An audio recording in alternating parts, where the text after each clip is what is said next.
special guest today is the amazeballs, Dave Sheahan. Now, Dave's mission in life is to educate, motivate, and inspire individuals, athletes, entrepreneurs, teams, and corporations in realizing their full potential. A core foundational part of this being regaining control over their mind and body health. Now, Dave has worked with thousands of successful clients all over the world, achieving not only fast results, but lasting ones. Now, he very much believes in leading by example and is a competitive triathlete, a Body for Life champion, coach for Body for Life champion, 5 years running, get my teeth around that one. Ireland 9's NSCA International Competitions Coach, and he was shortlisted for UK Gladiators and has competed in many endurance events. That was really hard for me to say, Dave. You did a good job. I sounded good. I was impressed with myself there. Now, in between all of this, he's also a published author. His most recent book being Metabolic Stimulation System. Now, he's also co-authored many books, including Adventures in Manifesting, with best-selling authors such as Joe Vitale and Lorel Langemeier from The Secret. But above all of this, I think it's Dave's willingness to help and his level of positivity that are just so incredibly infectious. And his contribution so far has been mighty, and he is a wealth of knowledge and generosity. I am absolutely thrilled that he has kindly agreed to have a chat with me today to share more about his journey. So Dave, welcome. Thanks, Claire. Great to be on, and hi to all the listeners. And I hope what we share is going to give you some bit of value and a couple of nuggets to have a positive impact in your life. I'm sure it will. I'm sure it will after I butchered my way through your intro. So Dave, tell us just a little bit more about you. How did you get to be to where you are now? Yeah, it's been a long journey. Like I always say, life is a roller coaster. It is for everybody. And, roller coasters, obviously ups, downs, and so on. And it's how you react to things that are massive. Like my journey from what I've got to now and what I do and the way I work and my passion for it started really when I was 8 years of age. Between 8 years of age and 17 was a period of my life where I totally hated myself, had zero confidence, no self-esteem, despised myself. Now, the bigger issue was that outwardly I looked like I was fun. I always tried to make people laugh. I was always there to listen to people. I suppose it was a natural instinct of mine to try help people. But inwardly I was dying, and outwardly I looked like everything was cool. And, lots of suicidal thoughts. Never came very, very close, but I had, from 8 to 17 was tough time for me, especially like anyone as a teenager. That's massive. But I had a friend around 17 when I started college who kept at me to go to the gym and said, it'd be great for you and all this. And at the time I felt like Mr. Bean, just like a total rake, not an ounce of muscle on me. I ain't going into that environment with all these knucklehead bodybuilders and feeling like a bigger fool.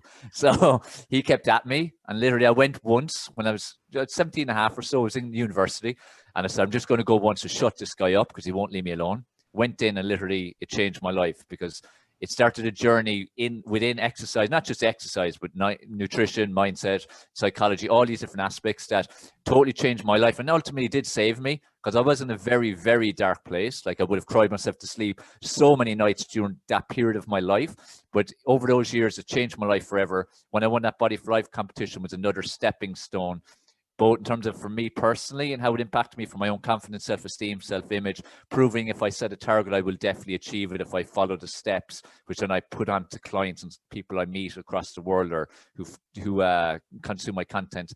But also, it gave me the confidence that I know what I'm doing and I can be a good role model and I'm passionate about what I do, and then to share my personal turnaround, I suppose, with other people to help them. And I've kind of done that now. Like that was 17 to 21 was that important phase. I'm now 42. So I've over 20 years where I've literally dedicated my life to helping other people with, ongoing, non-stop learning stuff, looking at things, questioning everything, guinea pig myself, sharing that then with other people, clients online and offline, and, just sharing whatever I can to help people across the world as well as face to face. And, it's been bumpy journey, like for everyone. Like I said, it's a roller coaster. There's been some amazing times and some very dark times, but the dark times are what have made me the person I am now, in being able to cope with challenges and how I react. Reaction's everything.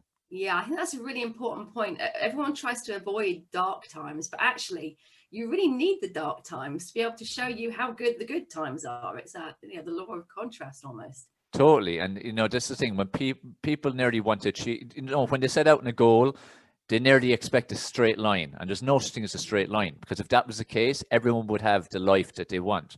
If you want anything, it's worth achieving, you have to work for it. You have to put in the work, and bigger than anything, you have to overcome obstacles and challenges, which are inevitable. And the bigger the goals, the bigger those obstacles and challenges, and you need to learn from them. And like every dark experience in your life, it's there for a reason. Like now at the time, like anytime I've had dark times, you're thinking, oh Christ, what the hell's going on? Why is this happening? Why is this again? What's happening here? Yeah. But always after, whatever period of time afterwards, you look back, you can go, oh, that led to this, led to this, led to this. So I'm a big believer in that now. I wouldn't have been 20 years ago, but now from my life experiences for the 20 years, I can see everything happens for a reason. You know, it's like with, law of attraction, the universe and all that, people can, say it's woo-woo a lot, but if they truly look at their life, they'll see that things happen for a reason. They'll see when they have positive energy and they're putting out positive energy, good things happen. When they feel like crap and they don't want to do anything, more crap happens. So you can see it in basic day-to-day activities. Yeah, it's absolutely true. And with regards to, because you've been in an awful lot of competitions, and I know you've done a lot of triathlons and stuff like that. What was the push to go from just going to the gym to going that a fairly extreme step? Yeah, two different kind of things. Like one, I always like to challenge myself, because again, to be a role model, I need to be challenging myself. I need to stay ahead of the game and do things that will inspire other people, I hope, as well as from the selfish reason achieve things myself as well. When I started out, I was big into the gym, the fitness training, the weight training. I got big into bodybuilding, did some of the natural type stuff like the Body for Life. But I really loved the bodybuilding, especially back then 20 years ago. It was completely unregulated. Like even now it's not that regulated, but back then it was like the Wild West. So if you didn't take a load of gear and steroids, you ain't going to get anywhere. And the frustration of being in that kind of playing field where I wasn't going to take anything, I was doing things naturally, and seeing someone 2-3 weeks after I'd seen him go from being a bit overweight to being ripped to the bone and muscular, I kind of thought, look, I need to take on something here where I have some element of control, where it's me against me. I even had it with team sports to a degree where, like, I played at a reasonable level, like not big pro or amateur, nothing like that, but a decent level locally and stuff. In football, which would be my favorite sport, and I used to prepare like a Premiership footballer, and you'd have others turn up 10 minutes before a game after a night in the beer with a Mars bar and a Lucozade, and I used to do my head in. So I thought, right, I'm going to go into something individual where it's me against me, and that's what got me into, first of all, running 5Ks, 10Ks, half marathons, and then after I did that for a while, okay, I've done that, proved myself in it, I'm training people in that area. Now let's go into triathlons. And I got into triathlon, and like now in the last few years, I'm moving towards Ironman. Like a goal I have now, all going well if things go ahead next year, like they should do. My goal is to qualify for the World Championships in Kona, Hawaii, so Ironman. So it's typically for the pros, but if you hit a certain finish time in another event within the year, as a normal person, let's call it, you get a qualifying place. So that's the goal I have now, and that's what I'm training for. And that's another step, which is take me way outside my comfort zone again. And for the listeners, that's the key thing, whether it be the exercise or business or relationships or what, just keep getting outside your comfort zone. Like at a cellular level, we're designed to grow, and you're either growing or you're dying. And that's what happens a lot when they retire, that they have nothing to aspire to. They have nothing to do in their day. They just don't know what the hell to do with themselves after 50 years of working and having set routines. And a lot of them do die literally because their cells are dying and they're not re-stimulating, Yeah, that's a really good point. And on top of all this, now, Dave, I know you're a vegan. I know you've spoken an awful lot of the vegan events, particularly in the UK. Because a lot of people tend to think that if you're vegan, then it's not possible for you to do all these really active, sporty things because you're just exhausted all the time. Yeah. So what sort of things do you say to people when they query that? And what was the trigger for you to become vegan in the first place? Yeah, the big trigger for me was my son, actually. Like my son is now 15.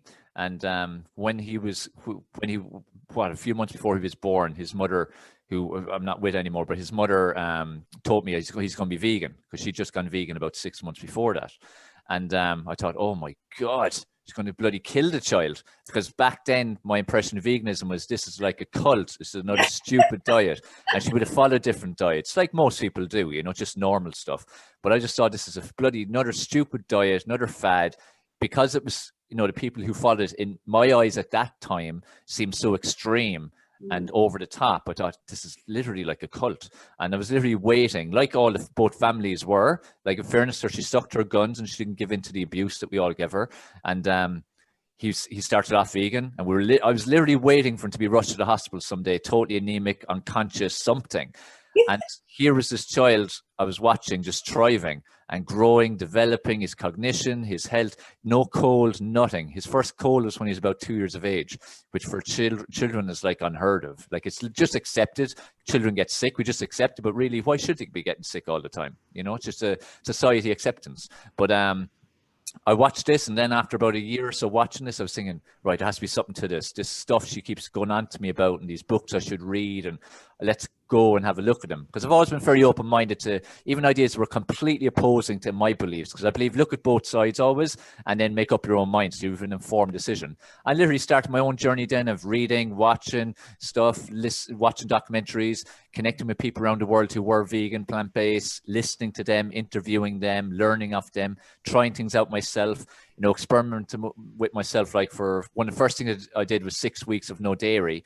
And while I didn't notice anything massive during it, when I went back and had literally a spoon or two of Ben and Jerry's ice cream, like the next day, the day after, then my nose was running, and I could feel in my lungs when I was running that they were a little bit clogged. So while during the 6 weeks I didn't notice anything specific, I sure as hell noticed once I started putting dairy back in again. So it's little things like that, and gradually cutting out meat and cutting out fish and cutting out chicken, then less processed food and stuff. And I got to a stage in 2011, I was speaking at an event in Salt Lake City in America, and I said I'll treat myself to a tub of Ben and Jerry's. Hadn't had one for about 6 months. I went back to a hotel, turned on a movie, delighted myself, tub of Ben and Jerry's, spoon ready, into my mouth. It was like, oh my God, this thing's sour. And I'd been told that when you don't have dairy for a while and you're consuming more and more plant-based food, it does get sour. So it's kind of effect, that's that in the bin.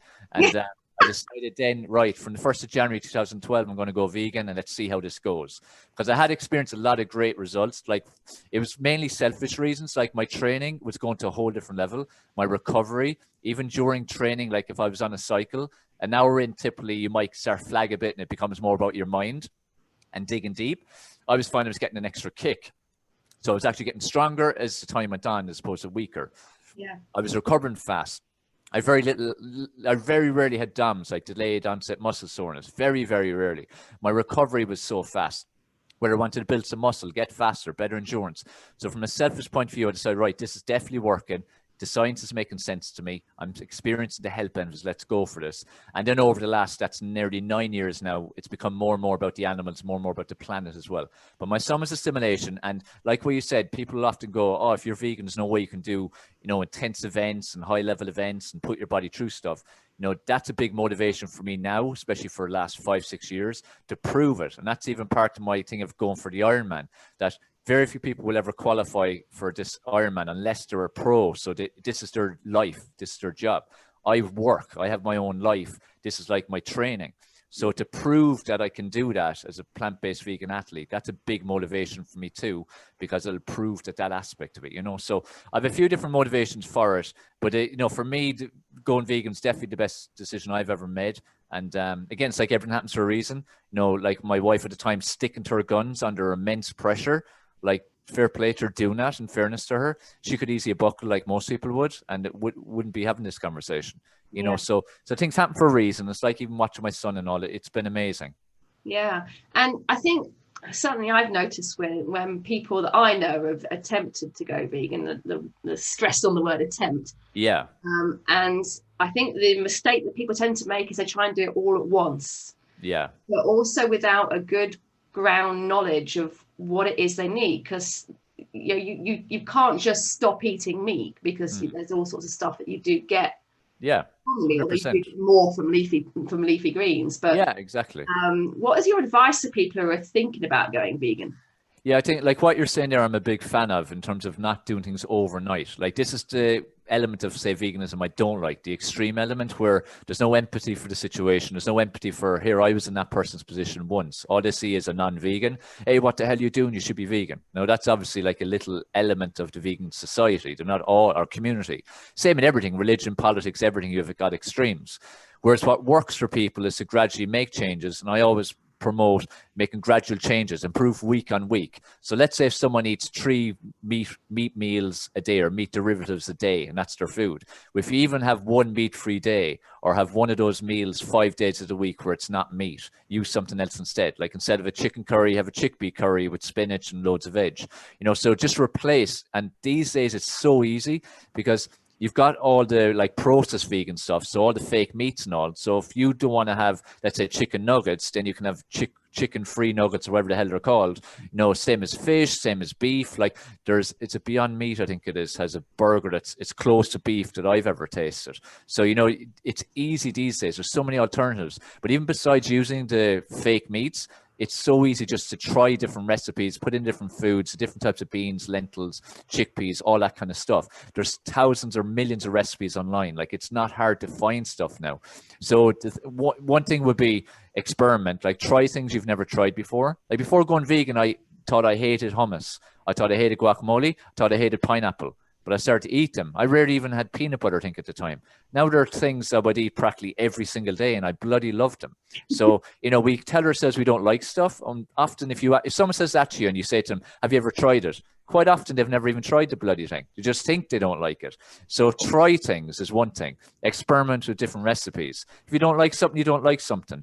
And like I said, gradually introduce meat-free meals. That's nearly the easiest way. A meat-free day or meat-free meals, and then build on it. And importantly, on the back of that is educate yourself. Like open your mind to looking and reading and watching stuff that's about veganism. Look at the truth behind factory farming, what really goes on in the whole system. Because at the end of the day, every industry is about profit. We're all just vehicles for profit. That's it. It doesn't matter if it's the food industry, dairy, supplements, pharmaceutical, any of them. So people need to realize that that's the reality instead of trusting that everything's done in our welfare. Nothing is done in our welfare. Everything's done in how can we make the most money out of these people and these pawns. And that's just the reality. So it's a case of people open their mind, look at information. There's so many documentaries, so many books, you know, so many videos online, Instagram accounts, everything. Educate yourself with an open mind. Like even if you saw me in a video speaking about veganism, don't just listen to me and digest because I'm saying it. Listen to me, think, how does that sound? Does it make sense? Do your own bit of research. And then if you agree with me, agree with me. If you don't, you don't. Like use a bit of critical thinking and questioning, no matter what we're talking about, but especially again with veganism. But there's so much stuff out there, and just step by step, like a lifestyle. It's better off to have a long-term healthier lifestyle and move. Let's say if you should be here ideally, let's say, and you're here, we'll start going that way. If you only ever end up here, it's a lot better than being here, you know, whereas a lot of people try to be here and a week later they're bloody back here, you know, and that's no good. So move this way, whatever length of time it takes you, and just improve, because it means that you're continuously improving your health, your well-being, your brain function, your ability to prevent diseases and all that kind of stuff. So you can only improve to move that direction. I think that's a really important point, because I think particularly in today's society, when everything is so fast, we just expect and want instant results. Yeah. If we don't get them, it's like, well, that doesn't work, and there's a temptation just to give up. Whereas the reality is, it's these little incremental steps done over a period of time that actually get you there, as opposed to just wanting to be an overnight sensation. Yeah. Always. And that's the thing. It's getting there eventually is what matters. No point just getting there for a couple of days, a couple of hours, or even a couple of weeks. Get there and stay there. And this is the danger with veganism, that it's a lot of time it's been seen as a diet by people. And big part of that is like vegan influencers and literally just showing, you know, ass and abs and all that kind of stuff. And people, that's what they just see veganism as. Whereas, yeah, it can help to improve your body, but there's a lot more to it. So that's one danger of, again, social media and all that's amazing in some ways, but that's like a damaging element of it too. So see the bigger picture. And at the end of the day, you want to have vitality in your life. You want to have energy. You want to look good. You want to feel good. You want to live a long life, and importantly, an independent life, not one where you become dependent on others or walking frames or nurses' aides or be in homes and stuff like that. You could be independent at 90 or 100 years of age even, you know, if you take care of yourself. So everything you do today will have an impact on you in the future. So it's up to you what way you'll be at 60, 70, 80, 90 and beyond. Yeah, absolutely. Now, I think I'm getting an idea of how you help people, Dave, but how specifically do you help other people to make the changes they want in their life and to get these lasting results? And, perhaps to change to vegan or be super fit or whatever it is. Yeah. What I always do with people, like one thing is I share a ton of content every single day across all social media. So that's all free content that's there for everybody. I started a podcast, the Mind Body Health podcast. So that's there. So there's tons of content out there for everybody. And big part of whatever I share, whether it be Facebook Lives, podcasts, YouTube videos, posts on LinkedIn, YouTube, Twitter, TikTok, all this kind of stuff, is that it gives you a message. It's to educate you, to stimulate you, to motivate you, into action. Like I use 3 hashtags all the time, especially recently, like take personal responsibility, it's a choice, no excuses, because it's up to each of us to take personal responsibility for our lives and stop bitching and moaning and blaming other people for the way we are. Also, then it's a choice. Everything we do is a choice. Us being here right now, I could decide not to do this. You could decide never to start this podcast. If someone's overweight, unhealthy, if they've got a 6-pack, it's a choice they've made, and they've taken actions, repeated actions that got them to that point. And then no excuses. I've yet to hear one valid excuse for anything. There really isn't any. They're just scripts we run in our head to justify what we're doing, whether that be a good or a bad action, to make ourselves feel better. That's all that is. So no excuses. So, that's one thing, all the content. When I work directly with people, like Claire, like if we were working together right now, it'd be a case of, right, identify where are you right now? And it's important for all the listeners. Look at genuinely and honestly, where am I right now in terms of my mindset, my psychology, my level of motivation, my day-to-day thought process and how I deal with and react to it, my exercise levels, goals I have in that aspect, my nutrition, my sleep, how do I manage my stress, my life, my time, all these kind of things, how I self-manage. So look at all the aspects of your life, look at what you want to achieve in life, and look at, again, have you even got a clear plan how to get there? The steps, you even know the steps. It's great saying, oh, I want to be this or do this, but if you don't even know how to get there, how are you going to get there? It's impossible. So that's like, there's your starting point. Here's where you're saying you want to get to. So it's like, how do we take this to that direction? And it's like I was saying there with moving more plant-based and vegan, let's start making improvements this way. So if someone, for instance, drinks no water and they drink 10 cups of tea, they're negatively hydrated. So our first step is to get more hydrated. Even let's start off with half a liter of water a day and try have 1 less cup of coffee a day. So it's not a massive change, but it's enough of a change that's starting the ball rolling that you'll feel the benefit. Then after a week or so, you might go to a liter of water a day. The coffee will naturally start dropping down because you're focusing more on getting the water in. And the thing is, once you add more positive habits, the negative habits automatically drop. And this is a big mistake people make. They focus so much on cutting stuff out and eliminating and like that kind of negative energy as opposed to adding. When you add stuff, it's positive. When you try to take out stuff, it's negative, creates negative energy, and you just want that stuff more than ever. So don't focus on getting rid of stuff or stopping stuff. Focus on what can I add?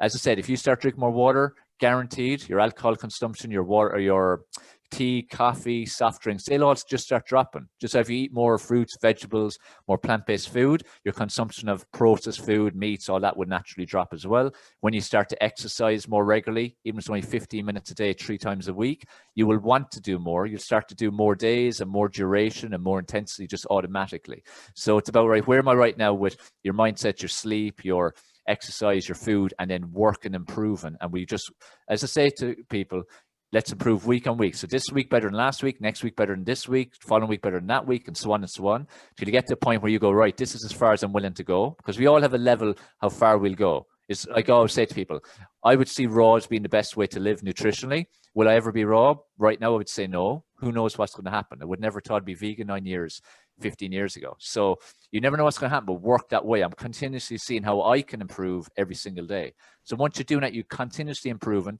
you're increasing your happiness levels, which at the end of the day is all we should ever be looking for. How can we be happy? And if you don't love yourself, you don't have self-confidence, you don't like your body, you don't like how you are internally, externally, the way your brain works, you can't be happy. It's impossible. Like I said to someone yesterday, even, you could be handed a €1 billion. You could be given your dream job. You could have your dream partner just put on your lap. And if you're not happy in yourself, you can't be happy. So it has to start from within. So when I work with clients, it's literally taking, you're here, this is where we want to go after chatting, and let's move. And over the period of time we work together, we're just moving that way. And the key thing is that you're going to fall off sometime, because we're emotional beings and life will get us sometimes and we will fall off. So the goal ultimately is to fall off less frequently, but to get back on quicker.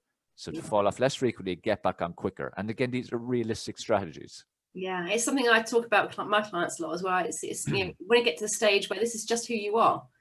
So if this is who you are and you're someone who eats healthily and exercises regularly, you have an off day, it's no biggie, because just that, it's just an off day.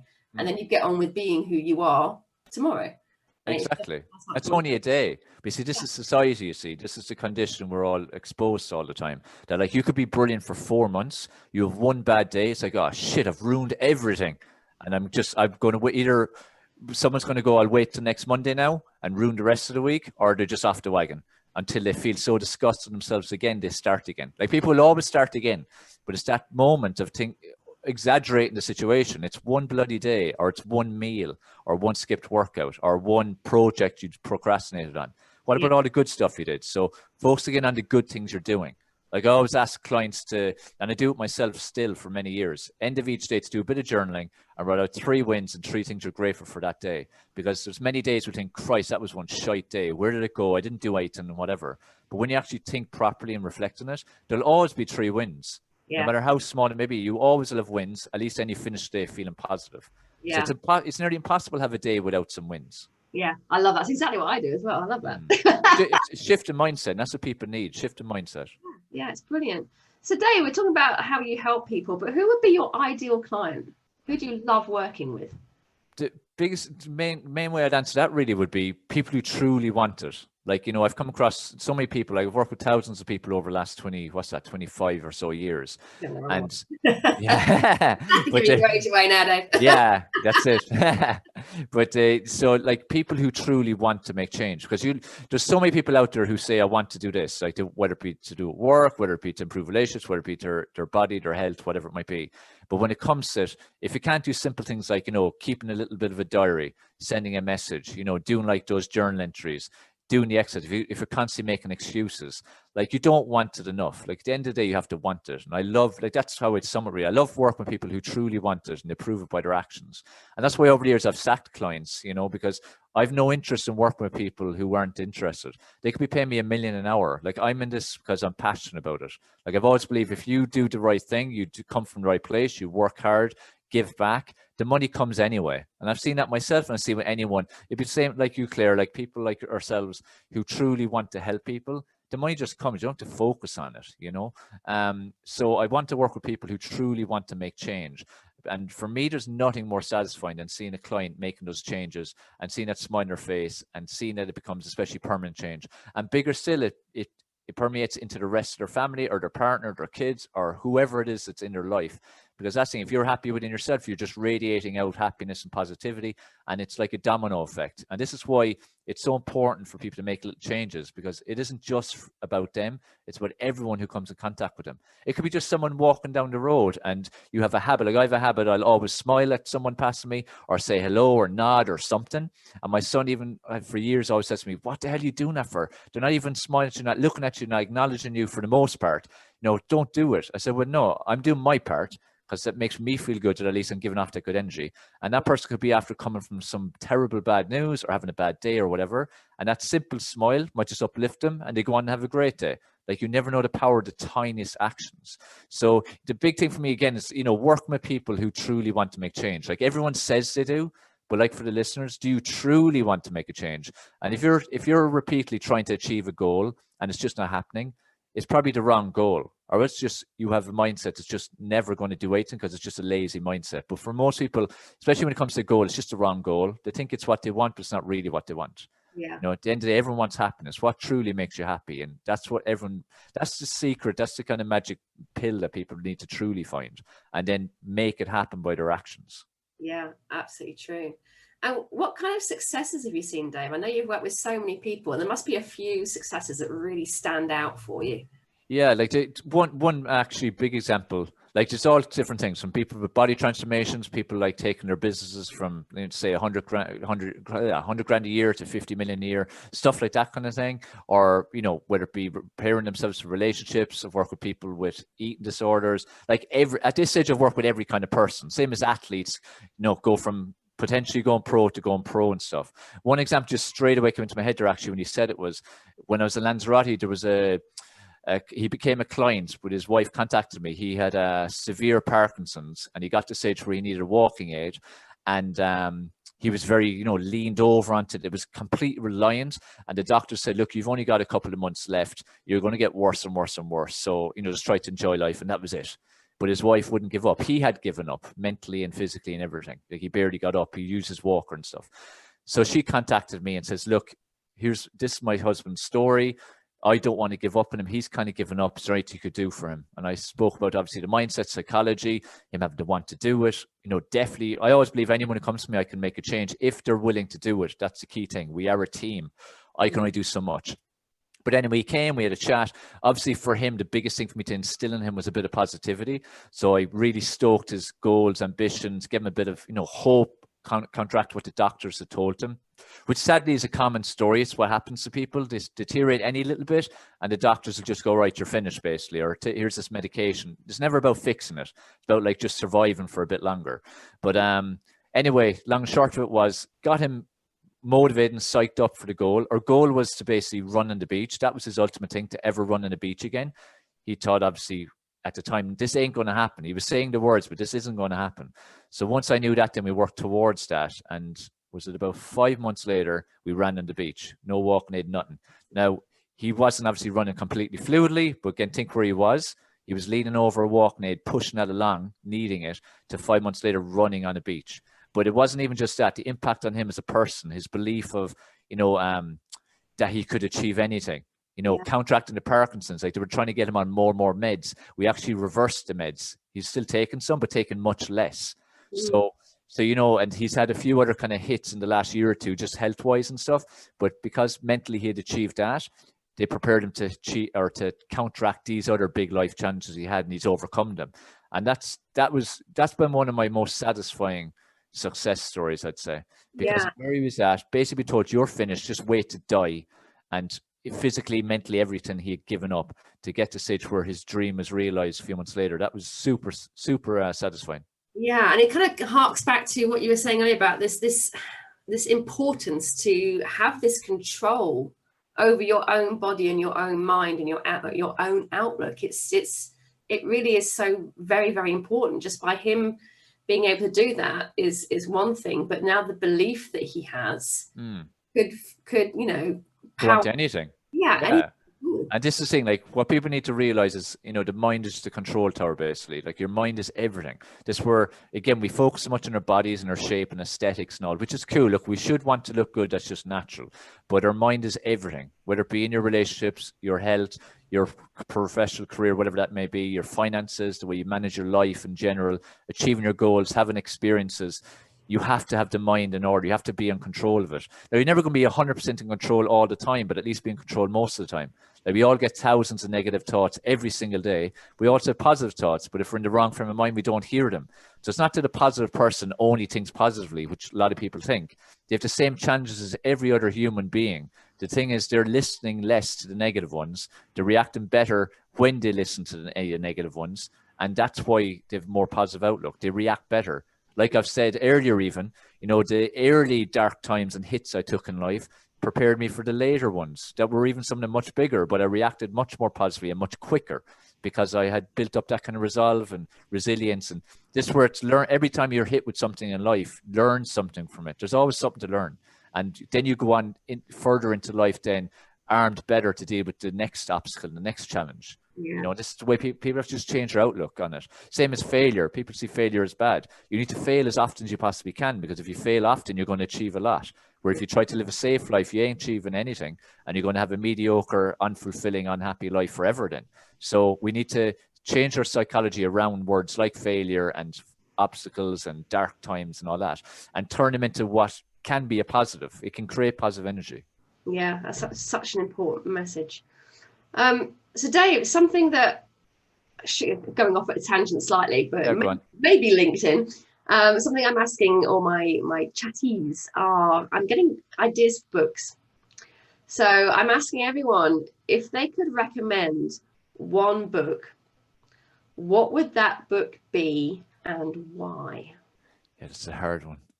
I was actually, since before we even come on, I was trying to think, because I've read so many bloody books and all different areas. I think the one actually that I would go for would be, because it applies to everything. Because again, I read a lot of motivation books, work books, business books, all kinds of stuff. But Man's Search for Meaning. What's his name again? Man's Search for Meaning. Man's Search for Meaning. Oh, Man's Search for Meaning. Man's. It was he was in the concentration camps in Auschwitz. Okay. Damn, what's his name? I can't give his name right now, but anyway, that's the name of the book. But basically, he was one of the Jews in the concentration camps, and obviously, what they all experienced is bloody horrendous. And they were basically made meaningless work every day. They were broken psychologically, and then majority of them were killed. And he kept every day trying to find a meaning, again like that, trying to see a positive in where this could go, keeping his mind in order, didn't lose it psychologically like everybody else. And again, if you take that, it's a pretty horrendous situation. He was able to come out of it and do something positive with it by writing that book, sharing that story, and inspiring a lot of people to go, shit, look at the life he had and look what he ended up coming out of it with. And I think I've got bloody problems. So, there's no doubt millions have been inspired by this guy who wrote Viktor Frankl. That's it, Viktor Frankl. Yeah. That's the name. So millions of people have been inspired by it. And the thing is, you can take the message he has into every area of your life. Again, everything's happened for a reason. What can I learn from the situation? What good can I take out of the situation? I think about what he was enduring every day, and he still managed to take some good out of every day. Yeah. And he still managed to have a positive impact on those around him, because he would have seen, say in his, let's say the building he was in, they would have been decimated as we're all getting killed off, but he still managed to keep the spirits up of the people who were in his close proximity. So even think of the mindset to be able to do that in the midst of knowing you're probably going to get killed any day now, so, and what they endured every waking second. So I think in terms of overall the impact that book can have on people's mindset, psychology, that they can put into every area of their life, I think that's the one. So Man's Search for Meaning, Viktor Frankl. I think it's Frankl. Love so that's a great book. It really does help to get some perspective. And actually, this is one of the things I love about what you do, and when you post on social media, is you're very good at motivating and inspiring, and sharing your successes and wins, but you also share the darker stuff as well. You're not afraid of going, do you know what? I'm going through a really shit time at the moment. Yeah. And I think that in itself, it can sometimes almost be more powerful, because you see these people that, like yourself, that other people might look up to being. And it's kind of almost reassuring in a way, I think, that, you know what, this is still a human being and they're still going through shit, but they have this strategy that is getting them through it. Because we're all just humans, like, this is the thing. And like, I've always hated that, like, I've always stayed grounded and, whatever you want to call it, humble, all that. Because again, one, I'm coming from the right place and truly want to help people. But I also believe, like, if you're authentic and truly show both sides, then people are going to look at it and listen more and pay more attention, because no one has the perfect life. Doesn't matter who you are. Now, people look up to certain people and that's all that they'll show. And sometimes people will like that, but they aren't learning anything in how to counteract their own challenges. It's no different people going to some big rah-rah events. At the event, they feel amazing. When they leave the event, they feel amazing. The next day, they're back to normal. Most people, they rarely take action on it, because while they've got hyped up and psyched up and did set some goals, they haven't really learned any strategies for life. So that's why I'm very conscious of, if I'm having shite time, I share it across social media and I don't hide from it, because I want to be authentic. It's even, like I said earlier with the role model thing, it puts a bit of pressure on me to, get my shit together when it falls apart. How am I doing it? And then by showing other people what I'm doing or that I'm experiencing it, or how it changes, let's say a week later, they can see, hey, I can do that. So he's just a normal person, because I am just a normal person. Yeah. And this is the problem with speakers and stuff. So even just the idea of having a stage, like you're bloody elevated above everyone else and stuff. Like I've always hated that idea. Even when I speak at events, I usually go down to ground level and walk around the chairs and things like that, because at the end of the day, we're all here and we all can make a positive impact on everyone. Like all the listeners, every one of them can make a positive impact on someone today. The thing is just more knowledge, more life experience. That just gives you more tools and more armor. So it's a case of using it. We all have a story, like a book. So people say, oh, I'd love to write a book. You're amazing. You wrote a book. Everyone can write a book. Everyone's had stuff going on in their life. Everyone has an expertise or knowledge or experience. It's just, will you write the book? So everyone has something to share, and I'm no different to anyone else, just human. Yeah, I love that. So with that being said, Dave, what are your plans for the rest of this year? What little there is left?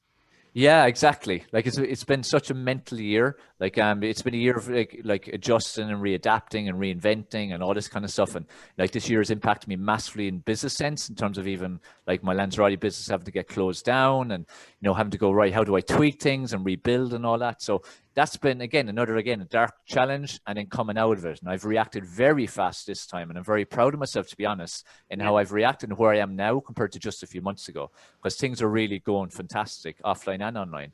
My plans, like I'm involved in a couple of like virtual events, as well as a couple of face-to-face kind of corporate events here in Limerick that I've been approached about in the last few weeks, all off the basis of stuff I'm sharing on social media.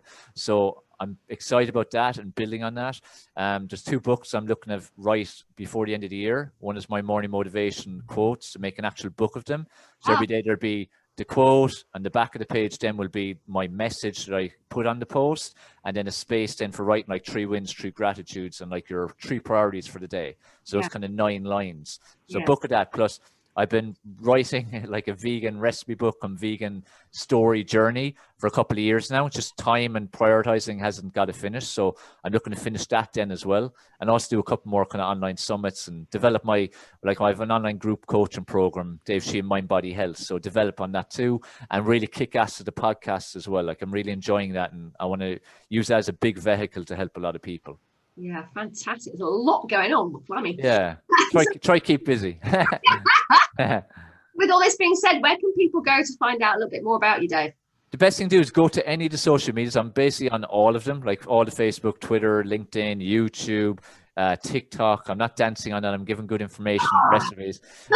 I've been tempted. I might do it someday. So it's not the dancey TikTok. It's kind of educational, informative. But just put in my name. Just remember it's SHEAHAN, not SHEE. So if you search for Dave Sheahan on Google, you'll come up with everything, I imagine. So, and I have tons and tons of content on all the platforms. So check it out.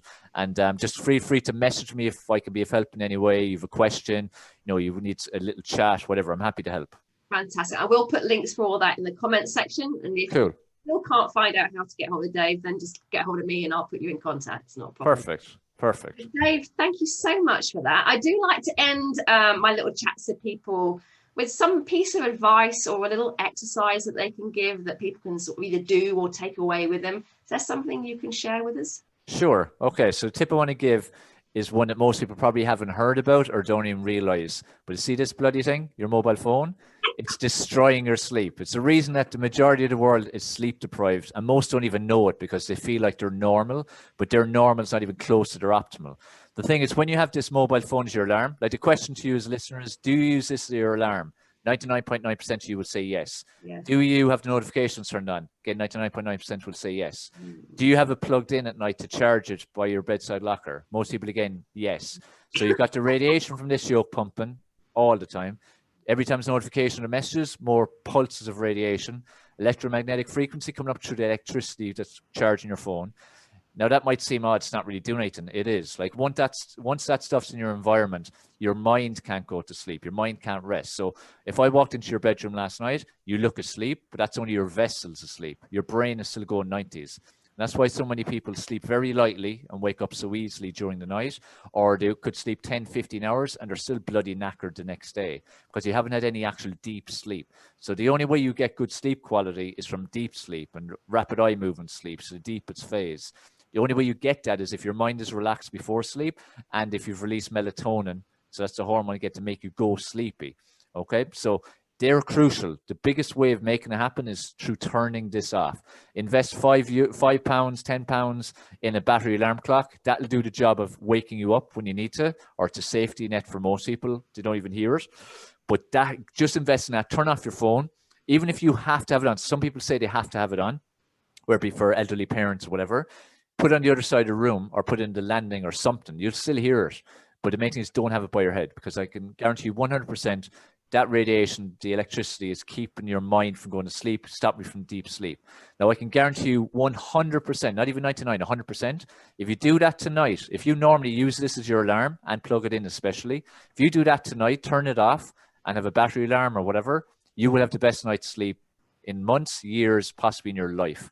I can guarantee you, because I see it with clients all the time. So, and remember, sleep's when your body regenerates itself, it rejuvenates itself.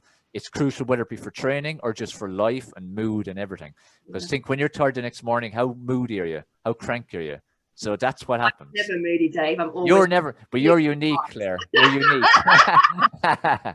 But you know, your mood, your energy, your concentration, your focus, everything's affected by your sleep and your results from training and everything else. So sleep is crucial. So if you do that, I can guarantee you 100% you'll get an instant result. That is fantastic. Dave, it's been an absolute pleasure having you on. Thank you so much. It's been so interesting. I really Thank you for having me. I appreciate your time. Yeah, and thanks for having me on. It's a pleasure. And again, look, I'm passionate to help people. So thank you for giving me the platform to chat to your followers. And guys, I hope it's helped. Absolutely. Thank you so much, Dave. Have a wonderful rest of your day, and I'll speak to you again soon. Looking forward to it. Cheers, love. Ta-ra.